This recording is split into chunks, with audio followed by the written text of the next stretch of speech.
Hello! Today I'll continue to read you this book of Contes de Ségur.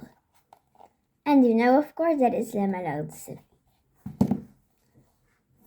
Bonjour, aujourd'hui je vais vous continuer ce livre de Contes de Ségur qui, vous savez, s'appelle Le Malheur de Sophie.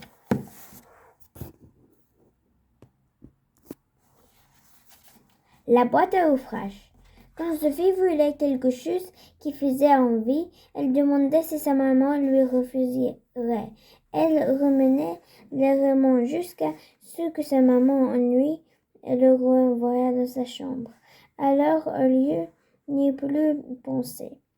Elle pensait toujours et rappelait comment faire pour avoir ce que je veux. J'en ai si envie. Il faut que je tâche de l'avoir bien. Souvent, on tâche de l'avoir. Elle se faisait punir, mais elle ne se corrigeait pas. Un jour, sa maman l'appela pour lui montrer une charmante boîte à ouvrage que M. de Rayon venait d'envoyer de Paris. La boîte était égale, avec de l'or.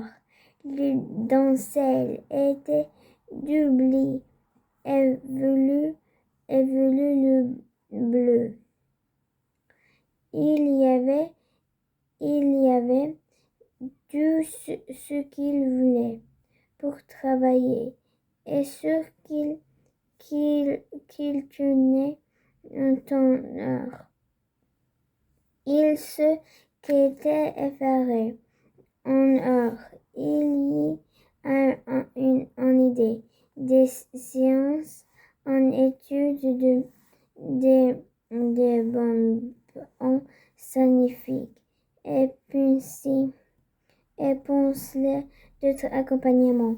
Il y a une boîte angulaire, une boîte épingulaire, et pensez de soin, du cœur, de fille, en V grosseur. Cordon de ruban, et plus. Sophie se retrait et le boîte. Comment c'est la jolie, dit-elle, et comment c'est commode d'avoir tout ce qu'il fait pour travailler. Pour qui est cette boîte, ajouta Sophie, en souriant comme si elle était sûre que sa maman répondrait: c'est pour toi. C'est à moi que ton papa l'a envoyé, répondit Madame de Rayon. Quel dommage, j'aurais bien voulu l'avoir. Eh bien, je te remercie. Tu es fâché, ce que tu sois de la jolie boîte. C'était un peu égoïste. Oh maman, donnez-la-moi, je vous en prie. Tu ne travaillerais pas encore bien pour l'avoir. C'est une jolie boîte. De plus d'être ordre. Tu le rangeras bien et tu prendras les objets et tu perdras les objets un après l'autre. Oh non, maman, je vous assure, j'en aurai bien soin. Non, Sophie, je n'y pense pas. Tu es trop jeune. Je commencerai à très bien travailler, maman. J'aime beaucoup à travailler. En vérité, et pourquoi es-tu toujours si désolée quand je t'oblige à travailler? C'est parce que je n'ai pas ce qu'il me faut pour travailler. Mais si j'avais cette boîte, je travaillerais avec un plaisir. Oh, un plaisir! Tâche de travail avec le plaisir dans sa boîte. C'est le moyen d'arriver à en avoir une. Oh maman, je vous en prie, Sophie, tu m'ennuies. Je te prie, plus soigner à la boîte. Sophie se tut. Elle continua à regarder la boîte. Puis elle remanda à sa maman. Plus de 10 fois, la maman répondait et il était renvoyé dans le jardin. Sophie ne joua pas ne se promènera pas. Elle resta ainsi sur un banc et pense à la boîte et au cherchant les moyens d'y avoir. Si je savais écrire, dit-elle, écria à son papa pour qu'il m'ait envoyé une tue pareille, mais je ne sais pas écrire. Et si je dictais la lettre à maman, elle me gronderait, je ne voudrais pas écrire. Je ne pourrais bien entendre que papa soit revenu, mais il faudrait attendre longtemps, et je voudrais avoir la boîte tout de suite. Sophie réfléchit longtemps. Enfin, cita et semblant sorta ses mains, l'un contre l'autre, et s'écria: j'ai trouvé, la boîte sera à moi. Et je vois Sophie au salon, et était restée à table, ni plus. Sophie est poussée de boîte, et une toute chose repliée. Son cœur et comme voilé en prison. Et il devait pour que l'un et il a eu fini, et personne ne fit. Sophie a perdu et c'était la boîte, et qu'elle prit doucement la boîte, elle posait au milieu de la table, elle reprit au petit salon, où étaient ses jouets et petits meubles. Elle avait tout à dire ce petit table, et enferma tout ce qu'elle fit pris dans la boîte. Quand sa maman n'en aurait plus que la boîte vide, dit-elle, elle voudrait bien me la donner. Et alors, je remettrai tous les jolies boîtes, et ce sera à moi.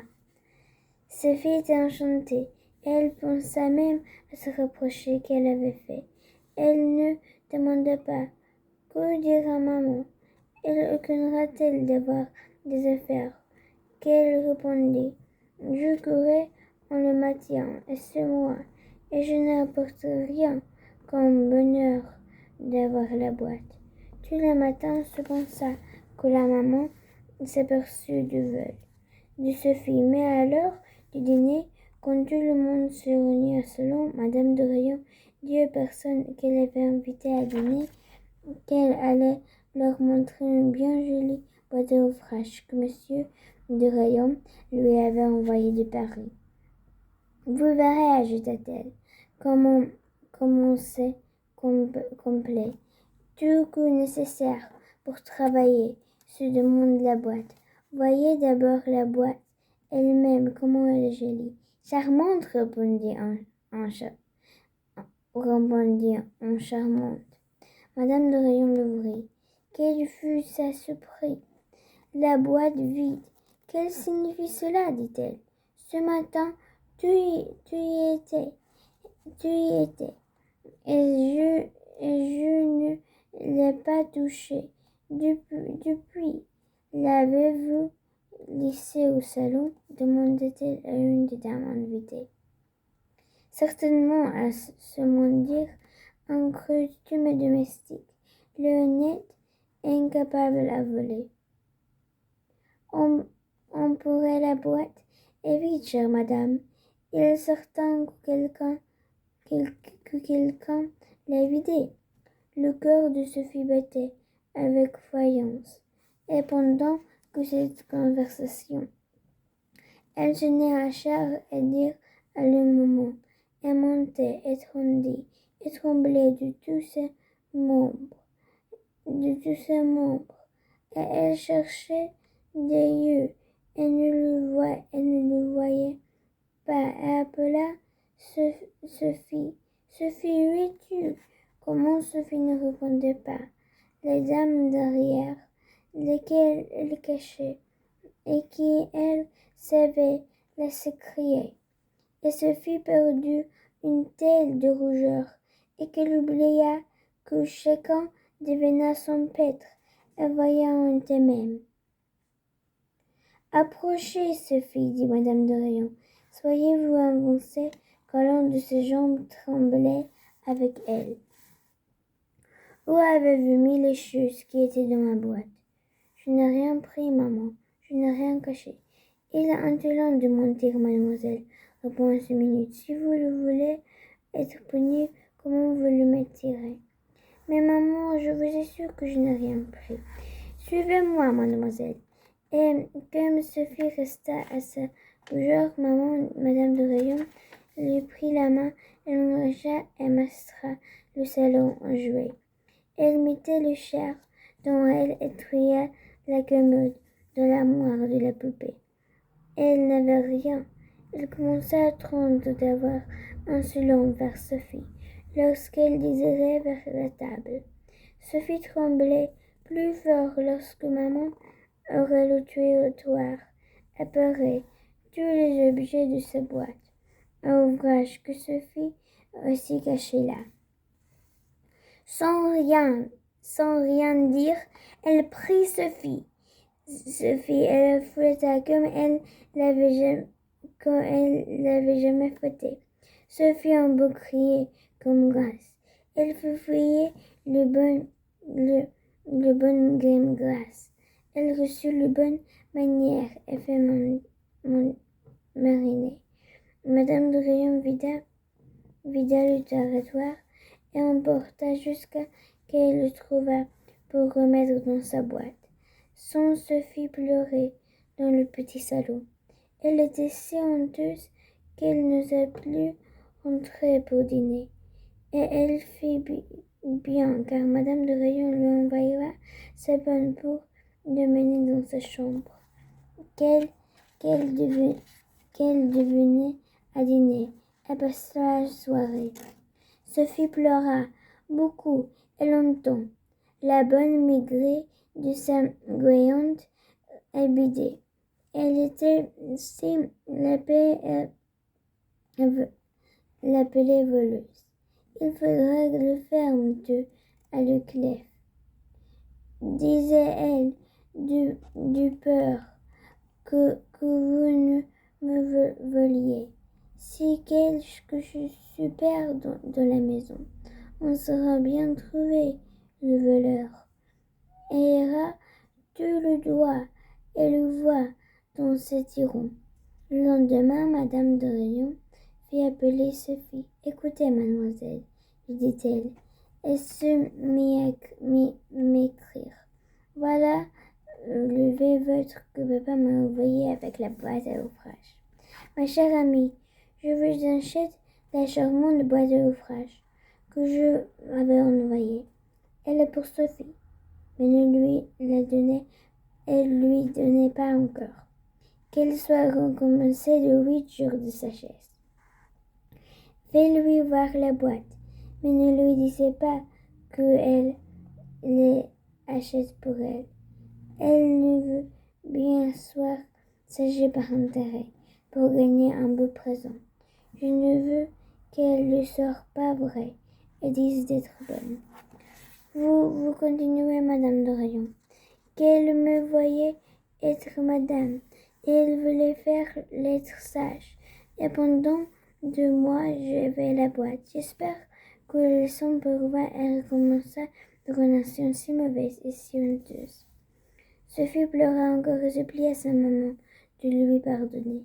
La maman finit par considérer, mais elle ne voulut jamais lui donner la boîte. Plus tard, elle la donna à la petite Elisabeth Chenu, qui travaillait à la merveille et qui était sage et admirable. Quand la bonne l'honnête petit Paul apprit qu'avoir fait Sophie, il en fut un guidé. Quels 8 jours sans vouloir. Elle chez elle, mais quand il vit combien elle voulut chez elle, mais quand il sut combien elle avait été à méfier, elle reprit en combant. Elle était pour elle. Il la vit voir le gordon. Il considéra et lui dit, sais-tu, ma pauvre Sophie, le moyen de faire oublier ton vol, c'est d'être si honnête qu'on ne puisse lui-même s'occuper. Et on Sophie le promet d'être très honnête. Elle tenait sa parole. Hope House Reading. Bye. J'espère que vous avez aimé comment j'ai lu. Au revoir.